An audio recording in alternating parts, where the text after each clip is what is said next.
Friends, आज की video में बताने वाली हूँ सर्दियों का बेहद ही ख़ास फर्टिलाइज़र, जिसमें नाइट्रोजन, पोटेशियम, फास्फोरस के साथ साथ मैग्नीशियम, कैल्शियम, आयरन, कॉपर जैसे कई तत्व मौजूद हैं, जो कि पौधे की अच्छी ग्रोथ के लिए और सर्दियों में पौधे को मरने से बचाने के लिए ज़रूरी हैं।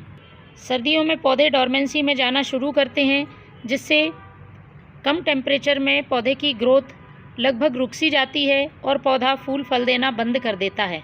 तो यदि आप सर्दियों में पौधे को हरा भरा स्वस्थ रखना चाहते हैं, उससे फूल लेना चाहते हैं, तो उसकी अच्छी ग्रोथ भी ज़रूरी है।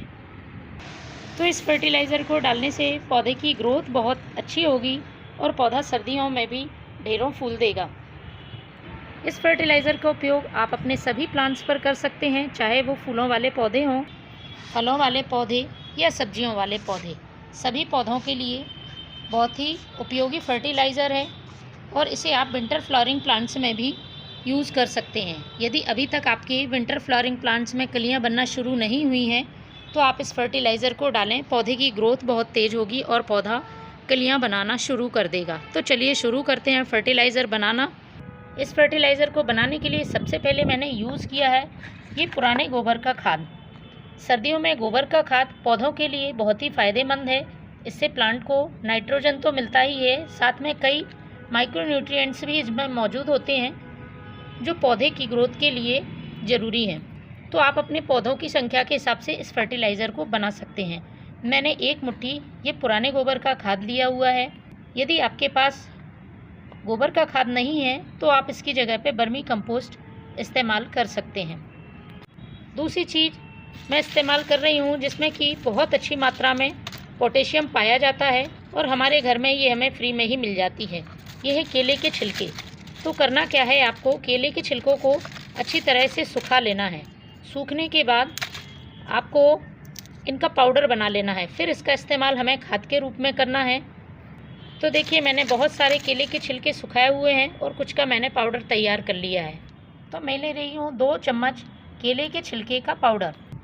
इस केले के छिलके के पाउडर से यदि आपके प्लांट में कलियां नहीं बन रही हैं, तो कलियां बनने लगेंगी और फूलों का आकार भी बहुत बड़ा होगा। तीसरी चीज़ इस्तेमाल कर रही हूँ ये 1 चम्मच यूज़ की हुई चाय पत्ती।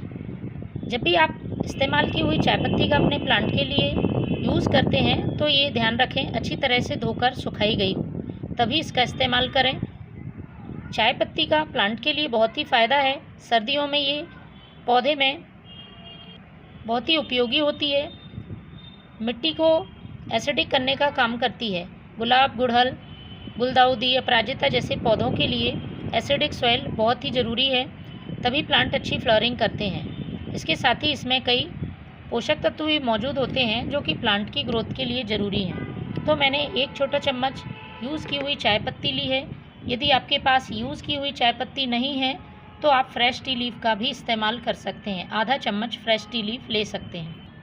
अब चौथी चीज़ जो मैं इस्तेमाल करूँगी, वो प्लांट की पत्तियों को हरा रखने का काम करेगी। मैग्नीशियम से भरपूर है और पौधे में किसी तरह के स्लग्स, स्नेल्स होंगे तो वह भी ख़त्म होंगे, क्योंकि सर्दियों में आपने देखा होगा अक्सर प्लांट की पत्तियाँ पीली पड़ने लगती हैं और पीली पड़कर झड़ जाती हैं। तो यदि आपके पौधों के साथ ऐसा हो रहा है, तो आप इस चीज़ का इस्तेमाल ज़रूर करें। तो ये है मैग्नीशियम सल्फेट, जिसे हम एप्सम साल्ट कहते हैं। पौधे को हरा भरा रखने का काम करता है। इसका उपयोग महीने में 1 बार अपने प्लांट के लिए ज़रूर करना चाहिए। इससे पौधों में पत्तियां पीली पड़ने की समस्या नहीं होती है। आपको आसानी से किसी भी खाद बीज की दुकान पर या फिर ऑनलाइन मिल जाएगा। ये एप्सम साल्ट खाने वाला नमक नहीं होता है, इस बात का ध्यान रखें। तो आधा चम्मच मैंने एप्सम साल्ट ले लिया है। इनको हमें अच्छी तरह से मिला लेना है, उसके बाद अपने प्लांट पर यूज़ करना है। पौधे में यूज़ करने के लिए आपको स्टेम से थोड़ा दूर मिट्टी को साइड से हटा लेना है, जिससे हम इस फर्टिलाइज़र को आसानी से मिट्टी में मिला सकें। और पॉट की साइज़ के हिसाब से आपको इसका इस्तेमाल करना है। बड़ा पॉट है तो आप 2 मुट्ठी यूज़ करें, छोटा पॉट है तो 1 मुट्ठी यूज़ कर सकते हैं। ये मेरा रोज़ प्लांट है, इसमें मैं इस फर्टिलाइज़र को डाल रही हूँ। तो इस तरह से आपको मिट्टी में चारों तरफ इसको डाल देना है। तो फ्रेंड्स सर्दियों में महीने में एक बार तो आप इसका ज़रूर यूज़ करें। आप देखेंगे सर्दियों में आपका प्लांट ग्रोथ भी कर रहा है और उसमें फ्लावरिंग भी हो रही है। इसके बाद आपको इसमें पानी डाल देना है। बहुत ही पावरफुल फर्टिलाइज़र है, प्लांट पर बहुत तेज़ी से असर करता है। तो फ्रेंड्स आप भी अपने प्लांट के लिए इस फर्टिलाइज़र को दें। Thank you.